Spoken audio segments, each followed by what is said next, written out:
comes off next week, so good to go from next week.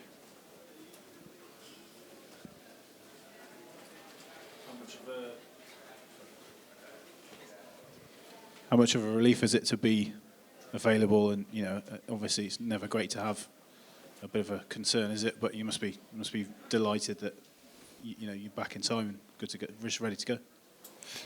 Yeah, of course. When you get injured so close to, well, at the time it was the European Games were at the forefront of my mind, and then obviously when you figure out you're not going to be able to play in them, the Six Nations then. But from early doors, even just the next day, the surgeon and the doctor were fine. They just said it's probably the best injury to have in your face. So that was nice to know. If you could pick one bone, you pick that one.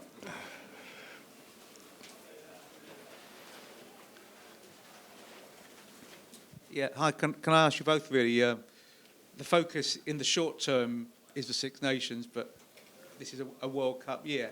From a coach's perspective, and a player's perspective, how do you marry those two huge ambitions and goals in a year like this? Pretty easily. You focus what's in front of you, and we meet up tomorrow as a squad for the first time, so the focus will be nothing but on ourselves and getting ready for the Welsh game. And then obviously it's about progression, isn't it? Being honest with yourself and making sure that there's a realisation of where you need to take your game to. I think we've got a pretty hungry group to be able to do that. Andy, obviously Warren coming back to Wales, the guy you know about. Who?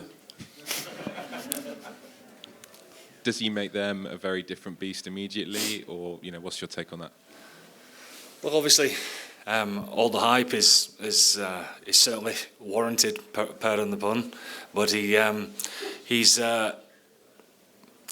obviously a serial winner, certainly in this competition, and he'll certainly bring that to his squad, and he'll have them ready.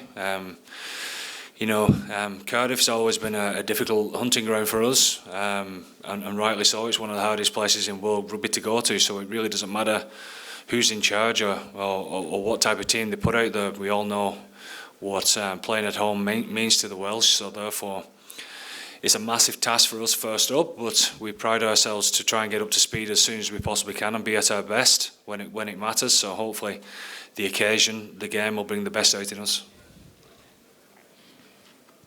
Andy, I think you've spoken publicly before about embracing being world number ones. What does that look like? Does that look any different day to day and in the messages? It means grabbing hold of it and bringing it in like this. It's just about a realisation where you're at. Again, to improve on what you're about and what you're trying to achieve. So, that's where you want to be. We want to be tested as much as we possibly can, and obviously, if you're up there and playing some decent rugby, then people are trying to chase you down, etc. So that's a different type of test for us, but it's something that we want. It's something that we're going to cherish and get after it more.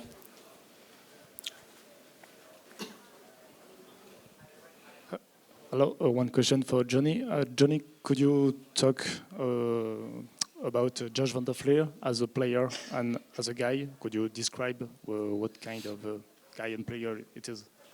Josh, yeah, he's first of all as a fella, he's the most humble, hard-working lad you'll ever meet.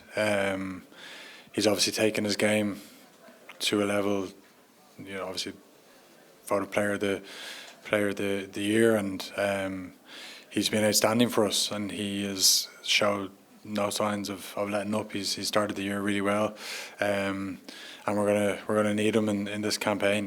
He's been fantastic for us over the last 18 months since he's got his big break. Morning, Andy. Hi. Hi. Quite a few people were surprised by Joey being left out of the squad. Could you just explain that decision and maybe tell us how he reacted to it? Yeah, and I understand it because it's not as though he's been playing poorly. His form's been pretty good, as in he played pretty well yesterday. But there's been a bit of feedback like we would do with a lot of players who didn't make the squad, and Joey understands that. And you know, there's another guy there, Ross Byrne, who's been getting feedback for the last couple of years and couldn't get into the room, and he's improved out of sight really on the things that we've been asking of him, and so he gets the chance to see whether that can convert to the international stage, and we know that's a different level, but he's earned the right to be able to do that, and 100% that Joey will be working away hard to get back in, and then we've got Jack Crowley there who's got a lot of potential going forward, so we need to put a bit of time into him as well. A little bit of that, a little bit of both. Everyone has some improvement in them, you know. Johnny's top of the tree, obviously, as far as his career is concerned, etc. But he'd be the first to tell you that he's got things to work on. So everyone has, but at the same time, it's a great place for us to be. That we've got a bit of depth, got a bit of competition, and people fighting to want to be part of this Irish squad is where we want to be. A question for Andy. What do you think about France? They beat you 2 times. We know that, yeah. You know, they're a fantastic side. They found different ways to deal with the pressures of international rugby, and they can play the game in all sorts of different ways. And you know, they obviously thoroughly deserved the championship last year. And the way that they went about their autumn as well showed that they can roll with the punches as a side, you know, and find a way to win. So obviously, you know, the season that they had last year and not losing a game makes them very dangerous coming into this competition. Hi guys, you're both very experienced in rugby. I just wondered what you've made of the Six Nations Netflix that's coming. Is something new this year? Do you think it's important for the game to do that, and are you sort of open to it behind the scenes? Johnny? Yeah, we're delighted. No, I think, you know, it would be. I think it'd be good for the game.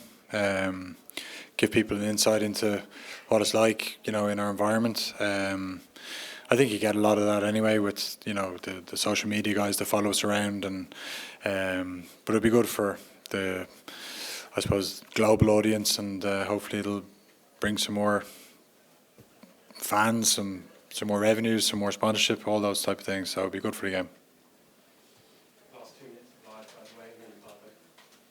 A quick question for both of you, just on the RFU's introduction of the new laws on waist-height tackling from next season. Do you think that can be enforced practically? Do you think that's good for the community game? Would you be in favour of similar laws being introduced in Ireland? Well, you're very opinionated. Yeah, look, I don't agree with it. There's no point in sitting on the fence, really, is there?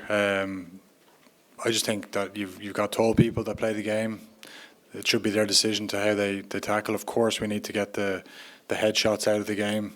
But I think that the tackles that we really need to take out of the game are the reckless, out of control, sprinting out of the line, tucking arms, all these type ones. You know, hitting someone there, I don't think it should be an option. And it's not like you can't get concussed chopping someone's knees. You know, I see a hell of a lot of concussions, people getting their head on the wrong side and a knee to the temple or a hip even to the side of the head. So strongly disagree. I think it's super important that what has to come with that is the correct coaching, the correct way, the correct technique, because of the reasons that Johnny's just said. You know, if you're just saying to a kid that you need to tackle lower, then you become even more vulnerable, in my opinion. You know, if you're just sitting there with your arms in front, you know, trying to wrap and with your head down, etc., you know, you're a sitting duck waiting to happen. So the coaching and the technique of how it's applied to tackling below the waist is absolutely crucial. Otherwise, we're going to have a serious problem.